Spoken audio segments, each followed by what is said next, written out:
Today we want to talk about retrospective, but not retrospective as an event in Scrum, but retrospective as related to you in the journey of Scrum. Whether you are still planning to take the course, whether you are in the job market, whether you already pick a job, we want to look at some of the key lessons that we have been learning in the job market, and we want to look at the analysis that could help you be more better. One of the things you want to understand or learn about Scrum is that it's about continuous learning, continuous improvement. Nobody knows it all, right? One of the reasons I do video frequently is because I'm also learning by doing this video. All right, welcome to the SAFe chat room with Dr. Francis Mbunya. You know the rules. If you're new here, hit the subscribe button because we are dedicated in bringing you the best of the best, and also we keep it simple, straight, non-technical, and we give you the reality of what you're going to find out there in the field, and that's one of the reality we're bringing up to you today. And for those who are already in the job market, I said, whoa, you're doing really great, but then we have some really great resources that can help you move ahead. Check the description button. There's a whole lot there. But I want to talk about the SAFe training certification that's coming up on the 27th of June. If you're not yet SAFe certified, the market is proving to us that SAFe certification is a really top priority in the market now, and it helps you to kind of beat the competition. So reach out to us and we are going to help you. And for those who are in the job market and it seems like it's difficult for you to scale through those interviews, the good news I have for everybody is that I am running some special, really special discount this last couple of days of June, but very limited. So if you reach out and need mentorship, we'll be able to tell you what we have as discount. But then it still is not a guarantee that if you reach out, you will get a discount. You might reach out when we already have the number that we are looking for in order to close the month of June. One of the things we do is that we keep our sizes really small so that we can focus on really having that real mentorship, right? So if you're interested in joining my community, just send a text and I'll tell you what next to do. And if that's a good fit for you, we can work on to that together. All right, before we kind of not waste your time, let's go straight into retrospecting as a Scrum Master. Retrospecting. Now, I'm going to start for those who are still anticipating if I should do Scrum or not, if this is something that is fading out soon or not. My very straight response to you is that Scrum or Agile is not going anywhere. If you look at 5-10 years back, it started and no one paid attention to it. But now, I think even universities are already creating programs on Agile and on Scrum. Why? Because it's a better way of project management. Let me say that. So, and you also see the PMI, which is the Project Management Institute. They are readapting their project management approach to Agile project management approach. That's already an indication to tell you that, oh, it's not something that's going to fade out. Now, what I'm sure about the whole process is that it's going to get competitive. And that's why if you're in a job market, you might feel like it's getting technical. No, it's not getting technical. No, if you kind of were in the job market a year before now, you agree with me that it was way more easier compared to now, right? The next year is going to be difficult compared to now. But easier or difficult is relative to what you know. For instance, if you're investing the time in studying, you agree with me that it's definitely going to be difficult, right? The reason I'm able to come forth with teachings every day and teach you what to do, the techniques to take, is because I'm investing the time in learning. I'm investing the time in practicing. So I cannot say, oh, it's difficult for me, right? Because I'm investing the time. Oh, so which is why we're here every day to learn. Now, I want to talk about some of the common lessons which I've learned for those who are getting the job, for those who are not getting the job, for those who are getting the job and losing it, for those who have been procrastinating. First, I'll start with those who have been procrastinating. A lot of people have reached out to me. Oh, I started about 2 years ago and I kind of gave up, and I think it's time to go back. Now, just looking at that, what does it tell you? You start now and you feel like, okay, let me take a break and come back. You're living a fight, you're going to fight another day. I tell everybody, agile is what your energy, is what your investment. Many people are not able to cross the lane because they're afraid of investing. They feel like, oh, this is a whole lot, it's too expensive, I'm going to do it on my own. What happens when you try to do stuff on your own without having the company? You easily give up, right? So if you want to do it and really do it, what I'm going to advise you is that don't look for, many people are looking for what I'm going to call cheap resources. Oh, I'll get here, try a couple of my own. If you're very smart, that's good for you. You don't need someone to coach you. But if you really, really want to hit it in a very short time with a lot of confidence, without being afraid that if I get into the market, I'll probably be kicked out, you need a coach, right? When I started the journey, I had a coach.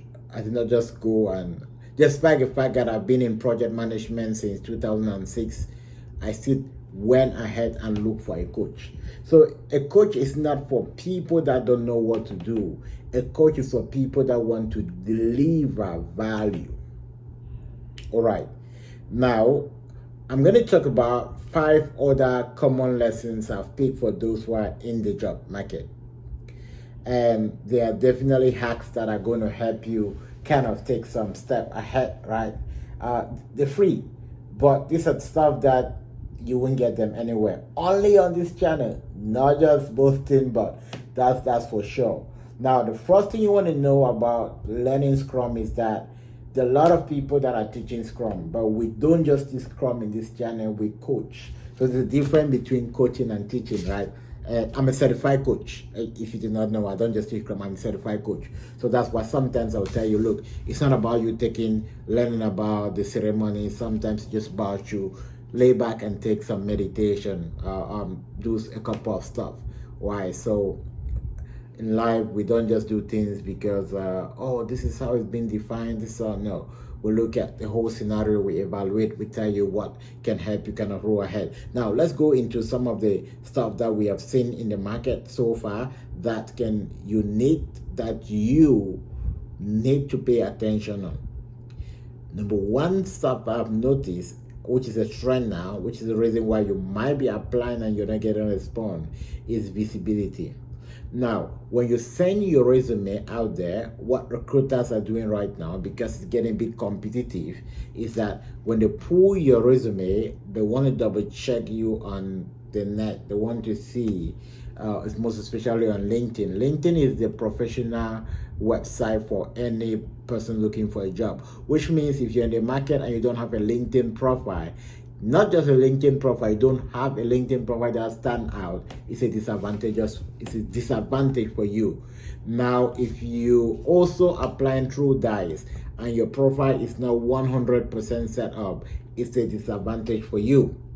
So visibility is very important. Now, another level of visibility, this is a secret, don't tell anyone, is that when they pick up the company that you work as a Scrum Master, they are now going online to check to see if this environment can accommodate a Scrum Master.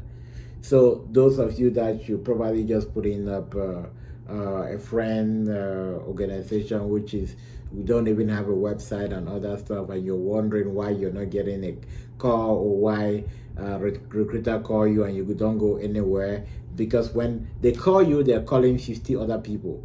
And now they do a cross validation to see which of the profiles stand out and which one has a competitive advantage. How can you bridge this gap? That is the secret for those in the inside. All right, let's move ahead. Okay, perfect. The second thing which I've seen which can help you go a bit faster, I'll say evaluating the gap. What do I mean by evaluating the gap? A lot of people are getting into, I've had interviews upon interviews. I don't understand why I'm not getting a job. It's because you are not learning. You can go for 3-4 interviews, you don't have a job, and you cannot find out why you can have a job, and you're still going and thinking things are going to change. No. The fact that you've done it 1, 2, 3, 4, 5 times and it's not working means that there is something missing. So stop until you find out what is missing. You might not even be able to find it yourself. What? Invest money and hire a coach. I've seen people that have been taking interviews for the past 6 months, 7 months, 8 months. Why do you're not having value of time? Now, value of time is about exchanging your time with money. Let's take, for instance, now, I'm creating a video now, which is going to take me probably about 15 minutes or 20 minutes to create the video, and maybe the next about, let's say about extra 20, 30 minutes to edit and put online. Now, if I want to go outside and start mowing my lawn, that is something which I could pay someone, let's say about $35 to go do it, while I focus on doing what I know how to do best, right? So that is what we talk about trading time and value. Now you are into a sector you don't really master well. For you to go faster, you need to be able to trade your money with the time. Get down with someone that knows it, and they are going to fast forward your step. And many people, when they want to get a coach, now they're trying to check, how long am I going to spend with you? How many times are you going to sit with me in a week? None of that is important. Most often, a lot of people, you don't even need so much time. When I sit with a couple of people and I just kind of listen to them, I just say, okay, you know what? If you do 1, 2, 3, you're gonna make it. And that's what's happening, right? Now, how much can you quantify for? Maybe that might just take you about me listening to you 30 minutes and then me giving you an advice for the next 15 minutes, 45 minutes. And I say, okay, look, it's going to cost you $5,000. So, 45 minutes, $5,000. Now, that is something which, even if you spend the next 1 year, you're not going to get it. So most often the people want to look at trying to evaluate how much they're compensating for what they want to get in terms of the time they're putting in. Now, there's an advice that someone is going to give you in 5 minutes, and that advice is going to help you get a job, and then you are going to get paid on that job over and over and over again. Now, how is $5,000 compared to your ability to generate hundreds of thousands with a knowledge that if you did not get it, nothing is going to happen? Okay, I'm not saying it costs $5,000 for us to help for me to coach you. I'm just giving an example, right? Keeping it real. So, evaluating the gap, should be able to find out what you are missing. Okay.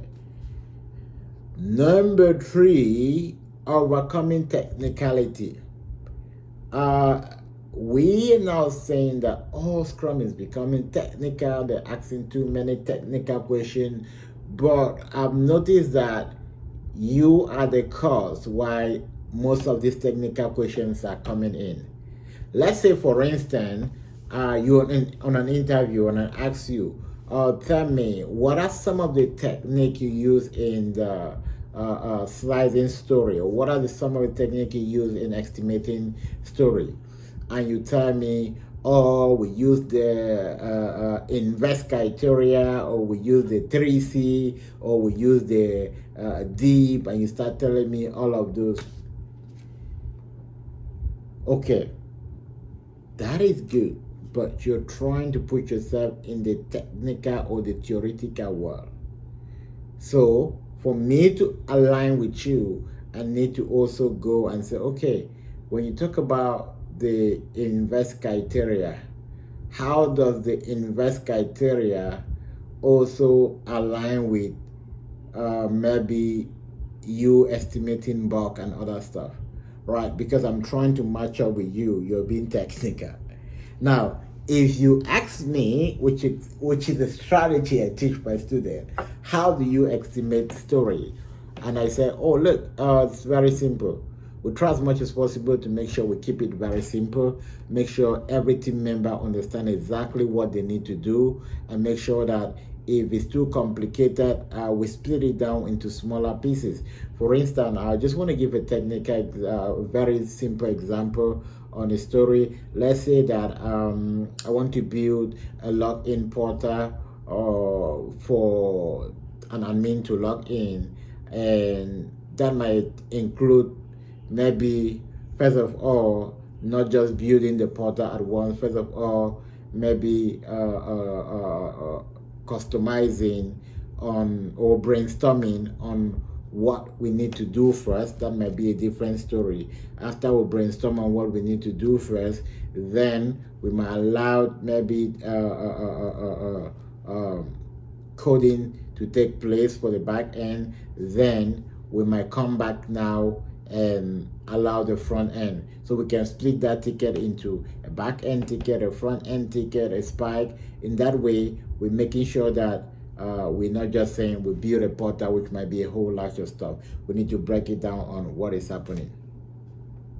That might still sound technical to you, but this is the reason why it's not technical.